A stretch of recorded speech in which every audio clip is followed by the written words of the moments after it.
If you live in Cleveland and you love trains, you do not have to cross the entire country to get your money's worth out of a U.S. rail pass.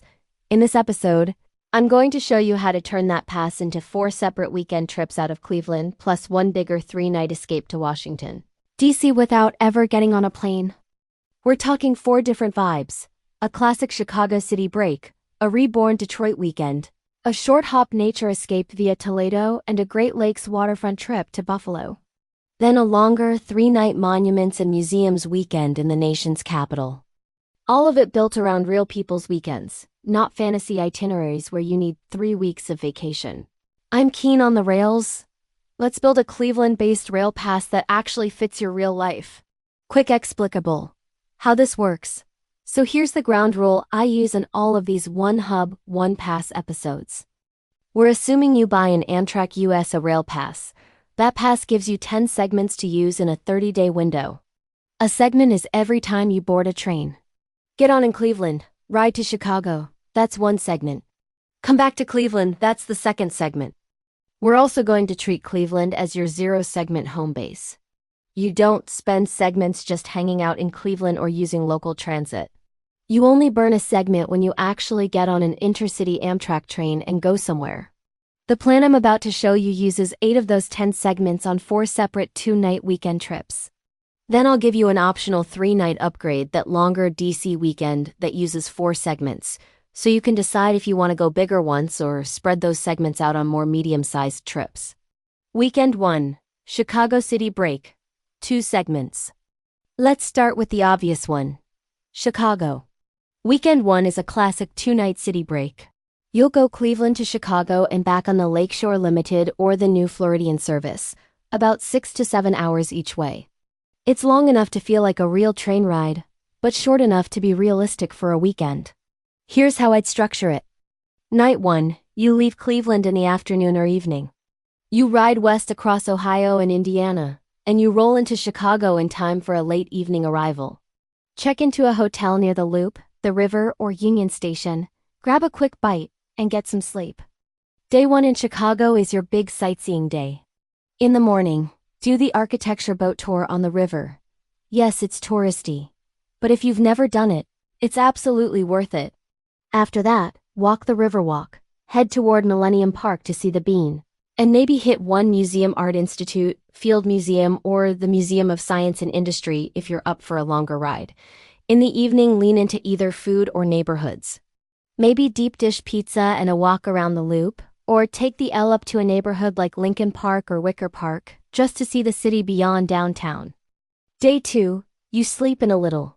Grab brunch, maybe fit in one more museum or neighborhood walk, and then head back to Union Station for the evening train back to Cleveland. By the time you wake up the next morning, you're back home and getting ready for work. That's 2 segments burned on the pass, 1 solid city weekend in the bank, and you haven't even left the Midwest yet. Weekend 2, Detroit, Pontiac Revival Weekend. 2 segments. Weekend 2 is all about the Detroit corridor. You'll ride from Cleveland to Detroit or Pontiac and back, usually making a connection through Toledo. It's still a manageable travel time, more like a long day on the train than a full cross-country slog, and it gives you a very different city feel than Chicago. Here's the vibe. Night 1, you leave Cleveland, ride across northern Ohio, make your connection, and arrive into Detroit or Pontiac. Check into a hotel near the riverfront or downtown Detroit so you can walk as much as possible. Day 1 is your revival story. Detroit is a city that's been through a lot, and the fun of a weekend here is getting to see that rebirth up close. You can walk the riverfront, explore Campus Martis, check out the Quilline up Woodward, and pick 1 or 2 anchor experiences, maybe the Detroit Institute of Arts or the Motown Museum if the timing works. In the evening, lean into food and neighborhoods. There's a growing scene around places like Midtown and Corktown. Even 1 or 2 meals out can give you a sense of the city's energy. Day 2, you give yourself a slower morning coffee, a short walk, maybe 1 more quick museum or a neighborhood stroll, and then head back to the station for your return trip to Cleveland. Again, that's 2 segments. Out to Detroit, Pontiac, back home. You've used 4 of your 10 segments and you've already had 2 very different city weekends out of the same Cleveland pass. Weekend 3 Toledo and Lake Erie Nature Weekend, 2 segments. Weekend 3 is where we go a little softer and a little closer to home. Toledo and the western end of Lake Erie. This one is intentionally a shorter hop. Cleveland to Toledo and back is only a few hours each way. It's perfect if you want more time at your destination and less time in the seat. Night 1, you ride from Cleveland to Toledo. Check into a hotel either near the station or downtown, and just keep it easy. Maybe a walk along the Maumee River if you arrive early enough, maybe just dinner and an early night. Day 1 in the area is your nature plus water day. You can use local transit or a rideshare to get out to Maumee Bay State Park or another nearby Lake Erie spot. Spend a few hours walking the trails, checking out the marshes and lake views, and just having a much more relaxed, low-key weekend than the big city trips.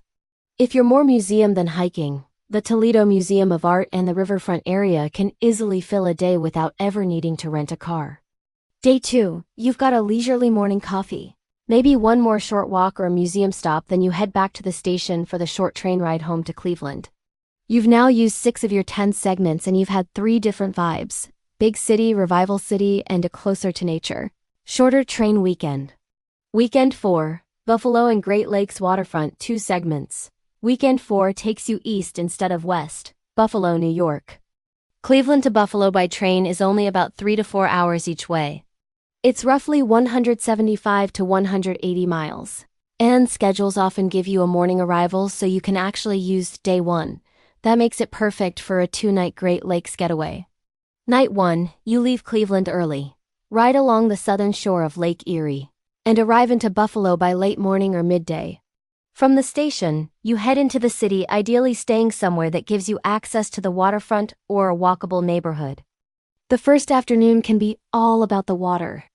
Walk the revitalized waterfront, check out Candleside, and get a feel for the way Buffalo has been leaning back into its lakefront. Day 1 evening, have fun with food. Buffalo is obviously famous for wings, but you can turn this into a mini food tour. Wings, local beer, and 1 or 2 classic neighborhood spots.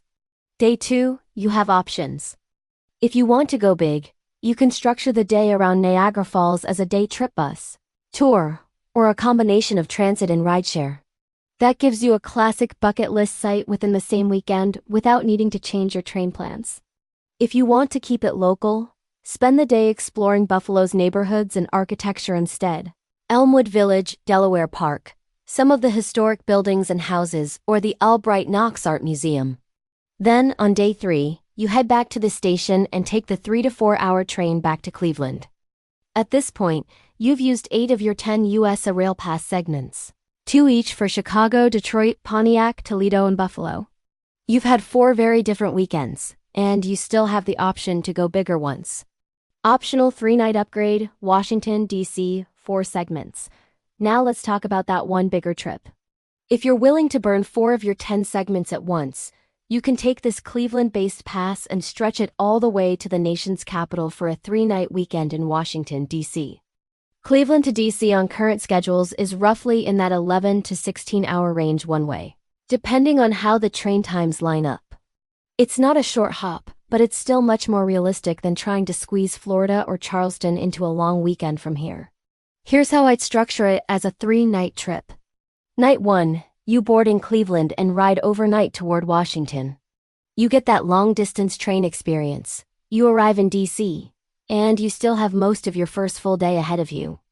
Day 1 on the ground, you start with the big hits. Walk the National Mall, see the Washington Monument, the Lincoln Memorial, and at least 1 or 2 of the war memorials. If you've got the energy, you can swing by the White House area or the Capitol just to get that I've seen it in person moment. Day 2 is your Smithsonian Day. Pick 1 or 2 museums: air and space, natural history, American history, the African American History and Culture Museum, and really give yourself time to explore instead of running from building to building. Day 3, you slow the pace down. That could mean a neighborhood day in places like Georgetown or Capitol Hill, or a quick trip across the river to Old Town Alexandria for cobblestone streets and waterfront views. It's still part of the D.C. region, but it feels very different from the mall. Then that evening, you board the train back toward Cleveland and ride overnight again. By the time you're home, you've used 4 more segments: Cleveland to D.C. and back, And you've turned one USA Rail Pass into not just 4 weekends, but 4 weekends plus a proper 3-night capital city escape. Who this is for, and not for. So who is this Cleveland-based pass strategy actually for? It's for people who like the idea of a rail pass, but don't want to disappear for 30 days. If you've got a regular job, family commitments, or you just like sleeping in your own bed most nights, this 4 weekends plus 1 big trip model lets you play with the pass without blowing up your life. It's also for people who want variety more than distance. You're not riding to the West Coast on this plan. Instead, you're sampling 4 very different regional trips: Chicago, Detroit, Toledo, nature, and Buffalo, plus 1 bigger monuments and museums weekend in DC, all anchored around Cleveland. This is not for somebody who wants to tick off as many states as possible in one go, or who has a bucket list that's all national parks in the West. If that's you, you're probably better off using the same pass for a one-way, multi-segment cross-country trip instead of 4 out-and-back weekends. So that's one USA Rail Pass, 5 different trips. 4 2-night weekends to Chicago, Detroit, Pontiac, Toledo, and Buffalo, 8 segments total. Plus an optional 3-night upgrade to Washington, D.C. that uses 4 segments and lets you go bigger once instead of medium 4 more times. You do not have to use this exact mix. You can swap Toledo for another city, spend an extra night in Chicago, or skip DC and save those 4 segments for your own mystery trip. But if you live anywhere near Cleveland and you've been wondering whether a USA Rail Pass makes sense without quitting your job, I hope this gives you a framework you can copy and tweak. If you'd like to see how this Cleveland hub idea compares to my other hub episodes from LA, Seattle, Chicago, DC, New Orleans, Atlanta, and Kansas City, I'll have those in a playlist for you. I'm keen on the rails. If this gave you ideas for your own Cleveland-based rail pass, hit like, subscribe, and tell me in the comments which of these weekends, or whether that DC long weekend would be first on your list. Thanks for watching, and I'll see you on the next train out of Cleveland.